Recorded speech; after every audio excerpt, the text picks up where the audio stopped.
All right, everyone, we have a big win moment. Donald Trump signing an executive order the other day ordering the release and the declassification of the MLK and JFK assassination files. Now, first, my expectations.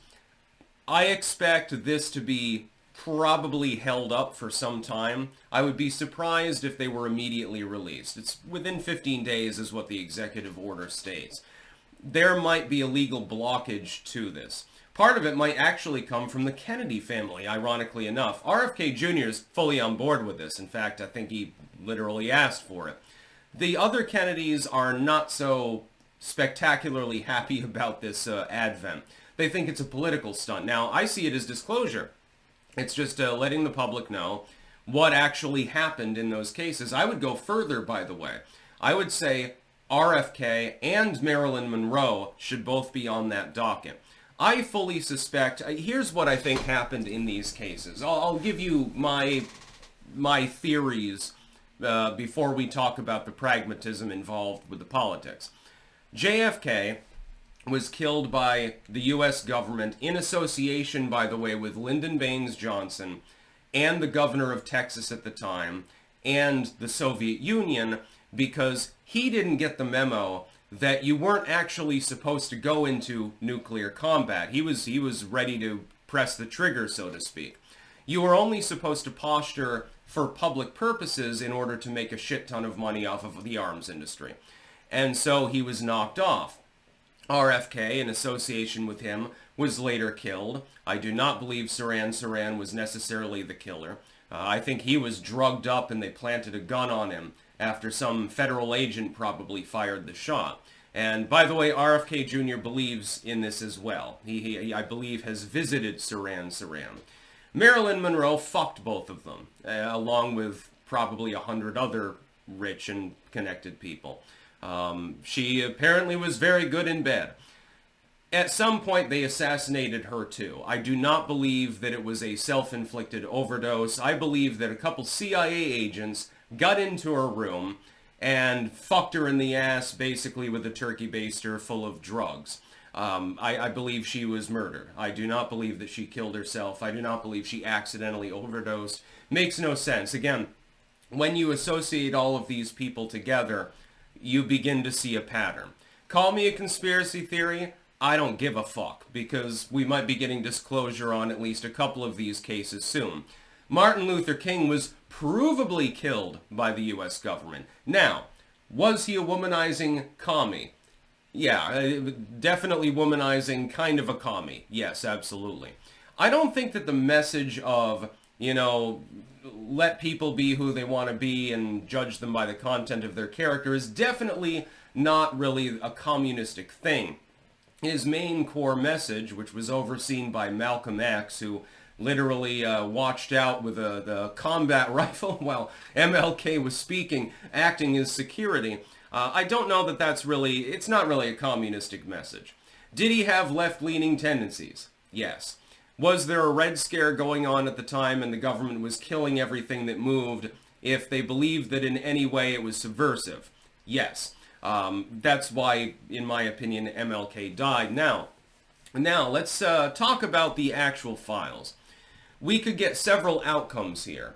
The first possible outcome is that they just blanket release everything. Unredacted, totally full form, everyone knows everything. This is not likely. It is more likely that the other outcome will occur. Some of the material will be released. Some of it will still be redacted, but some of it will be semi-unredacted, and that's the best that you can get. They'll claim national security or something like that. Keep in mind, during Trump's first administration, the Syrian envoy for the United States was literally lying to the commander-in-chief himself about troop totals in Syria. We learned that at the 11th hour, and of course nothing was ever done about it. He might still be envoy to Syria now, for all I know. If the Uniparty can lie to the commander-in-chief, who does have certain executive authorities, including D-Class, then why would I think that anything would change now? I realize Trump has surrounded himself with people that are far more effective and far more trustworthy than during his first administration. That's a good thing. This is an advantage. And so that's why I think you will get some declass with regards to these files. And again, I would dig way further into it. I'd be declassing things from Area 51 saying, look, it's not UFOs, but we've got this advanced stealth technology. It didn't quite pan out, but, you know, we were developing at the time or something like that. I would go much further than even Trump is going. But we're going to take what we can get. Looking back at the last 4 years of utter, abysmal, miserable failure, any hint of hope that we can get from the Trump administration shines by comparison. So if only a few pages are declassed, and like we learned that the government was wondering, who killed JFK. We're not 100% sure that it was actually Oswald or something. He claimed to be a patsy, and we're looking into it. It would still be highly interesting. I suspect that you'll get some good shit. I suspect that this is not the last time that I'm going to be talking about this issue. I want Trump to dig into Marilyn Monroe as well. Not just JFK and MLK. Also RFK and Marilyn Monroe. Because they're all connected. I cannot consider them unconnected based on my knowledge, what I know about those cases. I have a feeling that the government killed JFK. Then Marilyn Monroe, of course, was fucking his brother as well as him, which is a little bit weird, but she's Marilyn Monroe. It's okay, Nobody would deny her in bed. Then they killed his brother, and MLK was on the side simply because of the Red Scare. That's my suspicion. And we will wait and see what paperwork we get. It's not clear exactly when it'll be released. There might, again, be pending litigation that holds it up. But now that the executive order has been issued, unless the Supreme Court says you can't do this, and they don't really have the authority, although they assume arbitrary authority all the time, then it will, at least in part, I believe, be released, which is good. I think it's good for the nation to get closure on long-standing issues in which people can have a theory about it and be called conspiracy theorists, even if they're right.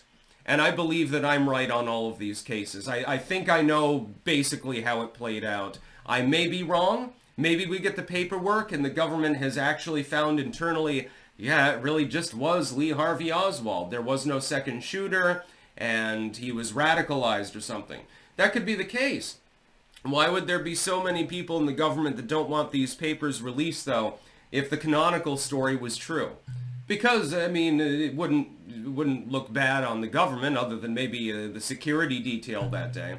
But when I watch the pre-Zapruder tape, when JFK is coming around the corner, and I see the governor of Texas, I believe it was, waving off the Secret Service, which was supposed to be sitting on the fins and would have blocked the shot, supposing Oswald was the one that took it in the first place, and they don't know what's going on, and they're just shrugging their shoulders because they're not understanding exactly what order they're being given, that makes me a little bit suspicious. So we can clear it up. Hey government, hey Uniparty, we can clear up all of these things. If JFK really was just taken out by a lone gunman, nothing shenanigan-y went on, Saran really killed RFK, Marilyn Monroe just overdosed, and MLK, well, we can prove that you killed him because the family won a civil lawsuit. Other than that, though, you can clear it up. Just tell the public the truth, We deserve to know it. We're paying you for a reason, You're supposed to represent us. That's what governance is all about in the United States. I noticed that more often than not, that's not exactly how it works. That's about all. Peace out.